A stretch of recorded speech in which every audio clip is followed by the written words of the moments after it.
उत्तर प्रदेश सरकार में कैबिनेट मंत्री संजय निषाद की अगुवाई में निषाद पार्टी द्वारा निकाली गई संवैधानिक अधिकार रथ यात्रा। आपको बता दें कि यात्रा आज गाजियाबाद के लोनी पहुंची, जहां लोगों द्वारा इस यात्रा का स्वागत किया गया। दरअसल निर्बल इंडियन शोषित हमारा आम दल निषाद पार्टी द्वारा इस यात्रा को निकाला गया। निषाद पार्टी के राष्ट्रीय अध्यक्ष संजय कुमार निषाद द्वारा मछुआ समाज के साथ ही अन्य वंचित और शोषित जातियों को विकास के मुख्य धारा से जोड़ने के लिए इस संवैधानिक अधिकार रथ यात्रा को निकालने का आह्वान किया था।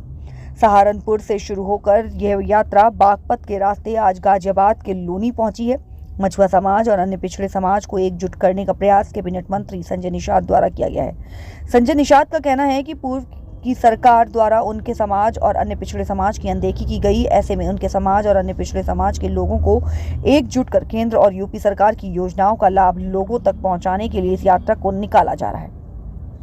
इन पिछड़े समाज के लोगों को योजनाओं का सभी लाभ तभी मिल सकेगा जब उनकी जाति के नेता विधानसभा तक पहुंचेंगे। गुर्जर समाज भी बीती सरकार में शोषण होता रहा है। ऐसे में सभी पिछले शोषित समाज को एकजुट होना चाहिए ताकि उन्हें सभी सामाजिक और राजनीतिक लाभ मिल सके। गाजियाबाद से संवाददाता शहजाद खान की रिपोर्ट। ओबीसी गैर संवैधानिक अधिकार है, इनका अनुसूचित जाति संवैधानिक अधिकार है, तो संवैधानिक अधिकार छीनकर ओबीसी में डाल दिया। 31 दिसंबर 2016 को राज्यपाल ने हमें ओबीसी से निकाल दिया। अब इन्हें अनुसूचित जाति का हक मिलना चाहिए। तो जब तक हम उनको बताएं, यात्रा का मतलब उनसे जुड़ना, उनसे सही बात बताना, उनकी समस्या सुनना। जैसे अभी यहीं आए, देखो आपने लोनी के लोगों ने अपनी आवाज़ उठाई कि हम वोट देते हैं, हमें भी यात्रा के लिए सुविधा चाहिए, मेट्रो चाहिए। प्रधान जी ने दिया। ऐसे बहुत निशानों के नीचे आने के बाद समस्या जो माननीय मुख्यमंत्री तक पहुँचाऊँगा, निश्चित रूप से माननीय मुख्यमंत्री ऐसे व्यक्ति 2027 की तैयारी। इसमें एक दो शक्तियाँ हैं, एक अशांति फैलाने वाली, शांति लाने, एक विकास की धारा में लाने वाली, और उत्तर प्रदेश में एक शक्ति ऐसी है जो पीछे धकेलने वाली है। तो पीछे धकेलने वाली जो शक्ति है उन्हें हटाना है, और विकास की धारा में लाने वाली जो पार्टी है उसके साथ रहकर। सर 2027 में क्या रूप से लोनी जैसे विधानसभा में हमारा 60-70 हज़ार के आसपास कश्यप रहते हैं, और कश्यप रहते हैं गुर्जर। इनकी दोनों की समस्या एक ही है, जाट गुर्जरों की। प्रजापति हैं, धीवर है, ऐसे लोग हैं जिनकी समस्या एक ही है। समस्या का समाधान सदन से ही दूर होगा। तो जब तक दोनों के लोग सदन नहीं जाएंगे और इनकी बिरादरी है, इनके समाज के लोग नहीं जाएंगे, तो इनकी समस्या कैसे? तो सर क्या नहीं दिखाना चाहते हम? हमारे लोग ऐसे ही ताकतवर हैं, मार्शल कौम है, अंग्रेजों ने बोल रखा है, वोट देने का अधिकार है। हम लोग जिसके साथ रहते हैं, मर्यादा पुरुषोत्तम भगवान राम की आत्मा सखा निषाद राज के वंशज है।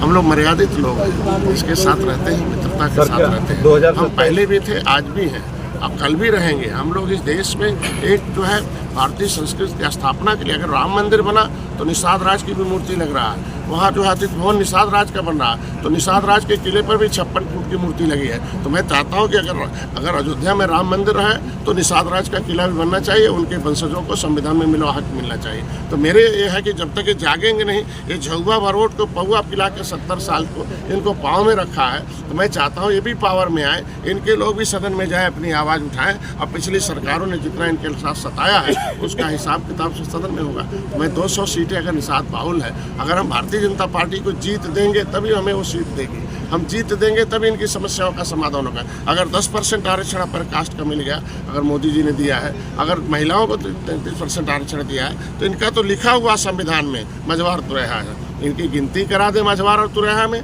इनको गिनती कराइए तो इनको बताना पड़ेगा ना। अब पिछली सरकार इनको गुमराह करती है, छीनने वाले हैं उनको गांव से तो भगाना पड़ेगा ना। जो इनका आरक्षण छीना है, हाथी साइकिल पंजा ने छीना है, उसको हटाना पड़ेगा, और जो देने जा रहा है उसे लाना पड़ेगा। इनको तो ये बात तो गाँव में जाके बताना। धन्यवाद सर, थैंक यू। सर 2027 में कितनी विधानसभा चुनाव पर 200 सीटें भी नहीं जगाऊंगा, और निश्चित रूप से कितनी सीटों पर आपके लड़ने का जो लड़ने के लिए तो हम लोग मित्र हैं ना। हम लोग तो जीत के लिए कितनी की डिमांड करेंगे आप? हम कहते हैं दावेदारी बहुल है। जब वो जाग जाएगा अपने आप सीट मांगने नहीं पड़ेगा, अपने आप सीट मिलेगी और जीत भी मिलेगी। अधिकार दिए, उसमें सबसे बड़ा जो अधिकार वोट डालने का अधिकार है। वोट डालकर अपने मूलभूत सुविधाएं प्राप्त करने का अधिकार है। कमजोरों को सबल बनने का अधिकार है, और बड़े लोगों को, मजबूत लोगों को, कमजोर लोगों को मदद करने का अधिकार है। इसलिए सर आज आप उत्तर प्रदेश सरकार में एक मछुआ समुदाय जो शुरुआती 18%, गुर्जर समुदाय है जो राजा भोज का ये निषाद राज का वंशज है, राष्ट्रवादी लोग हैं। पहले हाईवे नहीं था, सड़कें थी, उसके आधार पर इन लोगों ने अंग्रेजों को मारकर भगाया है। अंग्रेजों ने इन्हें क्रिमिनल कास्ट घोषित किया है। इन्होंने देश को आज़ाद कराने के लिए लड़ाई लड़ी है। अंग्रेजों ने इन्हें कानून बनाकर उजाड़ा है, criminal crimes act inquiry committee 1949-50।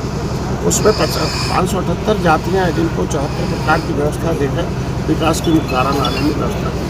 Sir अब लगभग 200 विधानसभाएं घूम चुके हैं यहाँ पे। नहीं, अभी आपकी 200 में यात्रा अभी 200 तक की जारी तैयारी है। है। हमने लगभग अभी 62 जिलों में बैठकें की हैं कार्यकर्ताओं, और उनकी डिमांड बढ़ती गई। हम लोग 200 विधानसभाएं ऐसी हैं कि जिसमें निषाद बाहुल है, जिसमें हम लगभग 50,000 से 1 लाख लोग हैं। ऐसी स्थितियों में इनका संविधान में मिला हक 19